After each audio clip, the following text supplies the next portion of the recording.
Endi biz bu ko'rinishdagi bu ko'z va ko'rinishdagi ko'zning rangini shu maska qavitining agishish iqtidoridan foydalanib ko'zning qarchug'ining rangini o'zgartiradigan bir unumni ishlab chiqaylik.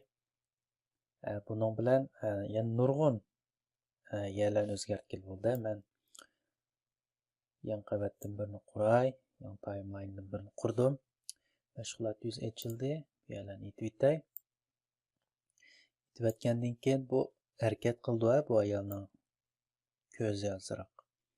Cho'qim biz buning obaytiyoqi biz harakatsiz, ya'ni muqim suratga olingan osmonni shuni o'rniga almashtirib suzuk osmon qildik. Suzuk osmonni tutuq havoraylik osmonni o'rniga almashtirgan. Lekin u muqim ko'rinish, ya'ni harakat yo'q ko'rinishda. Lekin bu ko'rinishda harakat bor. Men bu ayolning bu ko'zining qarchug'ining rangini ko'k qilmoqchi. Bu harakat qilyotidi. Bu harakatni chuqur biz analiz qilishimiz kerak. Ya'ni qarchug'ini men boshda maskalay. Chunki men qarchug'ini rangini o'zgartmoqchi. Shuning uchun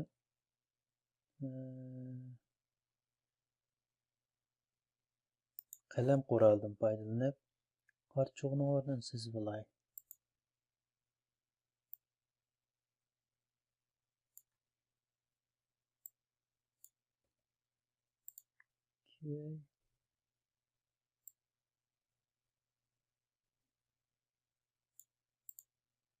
Qarchug'ning o'rnini chizib oldik.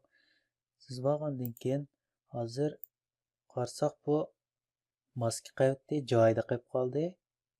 Ko'z harakatlanib bu oraliqdagi ko'zning iqimi kirib qo'yotdi bu doiraga. Buni qanday hal qilamiz deganda, ya'ni bu maska qavitining maska iqtidorining churak, ya'ni agishish analiz iqtidoridan foydalanib hal qilamiz. Unda bo'lsa uni qanday qilamiz deganda, men bu film qavitini tanlab, u pasidining ichida maskdan birini qurgandim baya. Texim yo'g'onta 100. Ko'z qarchuqqa dal kayda qilib kichikday.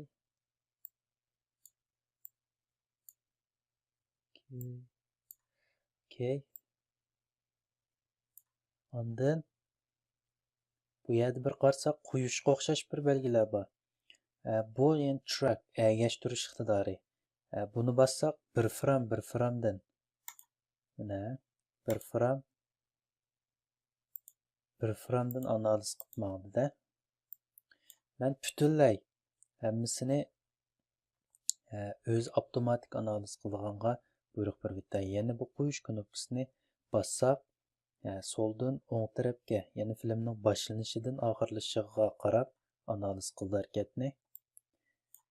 Bu tarafdan boshlasak, ya'ni filmning oxirida bo'lib qolsa, bu tarafga qo'ysak, oxirlashidan boshlanishiga harakat qildi. Men hozir boshlanishidan oxirlashiga analiz harakati beray. Bu framni bekor qo'ytay, bayam buni mang'uzib qo'ygandik. Yangi boshdan analiz qilsin degan knopkani bassam, bu ko'znak ochildi. Buningga biroz vaqt ketadi. Bu jarayonda toshqichi bir maska qavitining churak iqtidorini deb bassam, yana hozir ko'rganimizdek shu harakat qilayotganda masak bayam o'rnida jimli turgan ko'z harakatlangan. Hozir bo'lsa, qaraydigan bo'lsak, ko'zning harakati bilan maska qaviti tang mengayotdi. Ya'ni mush ko'zning qarchug'ining midirg'i harakatini mush maska qaviti hozir analiz qilib tang agishib mengayotdi. Xuddi kichik bola opasiga harakatini do'rab tang agishib manganga o'xshash shundoq. Ya'ni yuk vagoni, ya'ni bir poyezdning beshi bo'lsa, uning orqa vagonlari ashuna churak, ya'ni agashkuchilar bo'ldi. Ya'ni shu poyezdning vagonining beshiga olgan agishib mangdi degan gap. Poyezdning vagoni degan shu ko'z qarchug'i, beshi, vagonlari degan shu maska qaviti degan hisobda. Qarasak hozir A bayqi masala yo'q. Mana tang maska qavati tang harakatlandi. Endi bu yuzga qolib ketdi bu deganda, chunki men surat qavatidan birini ham qurgan. Men buni yana ikkinchi qavatga, chunki bu ko'z biz rangini o'zgartiradigan ko'z ustida bo'lganligi uchun ustiga qo'yamiz. Ondan buni bayonqi filmni qaytadan ostiga akiray. Akirgandan keyin birinchi yo'lga akiray. Akirib ko'zni itibetsam maska qavati ayrim bo'ladi. Bu film qavati bo'ldi. Endi men bu maska qavatini tanlab turib, maska qavatini tanlab turib, yana bayan biz kesib uyib evagan ko'zni track qilib oldik, analiz qilib oldik, intayin yaxshi. Endi bizning vazifamiz bu ko'zning rangini o'zgartirish. Ya'ni men ko'k rangni o'zgartiraman.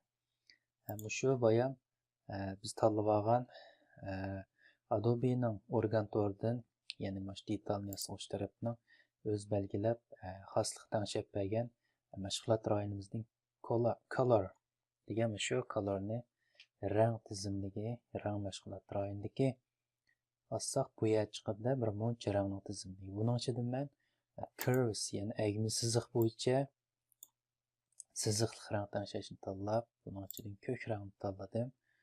Tanlab ko'k rangni yorug'ligini ko'tarib o'tay. Ko'tarib o'tsam ko'z ko'kka o'zgardi.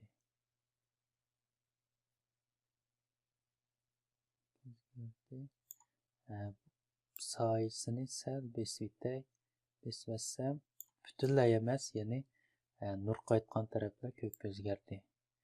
Yorug'ligini ozroq tushirib o'tay. Ondan qizil rangdan ozroq besib o'tay.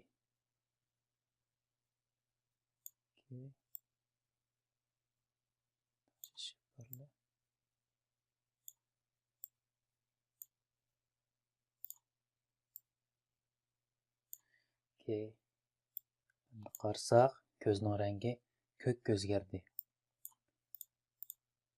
Mana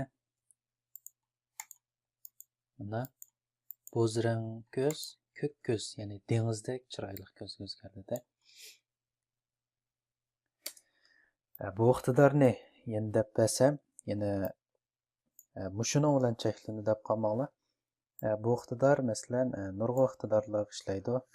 Bu faqat hozir qoidasi tubdan o'xshaydi. Ya'ni biz hozir ko'zni maskalab, ko'zning rangini o'zgartirib oldik. Masalan, cho'ng maydon bo'lib qolsa, o't cho'plar bo'lsa, u sarg'ayib ketgan bo'lsa, masalan, o't cho'p rayonini shundoq bo'sha qalam quroldan foydalanib, shundoq maskalab, undan u harakatli bo'lsa chiroq qilib, ya'ni agashtirib, agar harakatsiz bo'lsa, yaxshi, harakatsiz bo'lsa chiroq qilishning hojati yo'q. Harakatsiz bo'lsa, faqat shu maskalabla shu qavatni tanlab rangini o'zgartirib olsak bo'ldi.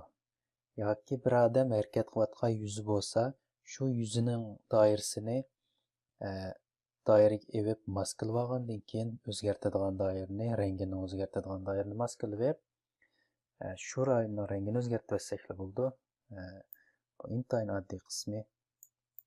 Mana, lekin unumi intayin yaxshi chiqadi-da. To'y film ishlaganda eng asqotadigan choralarning birisi. Mana.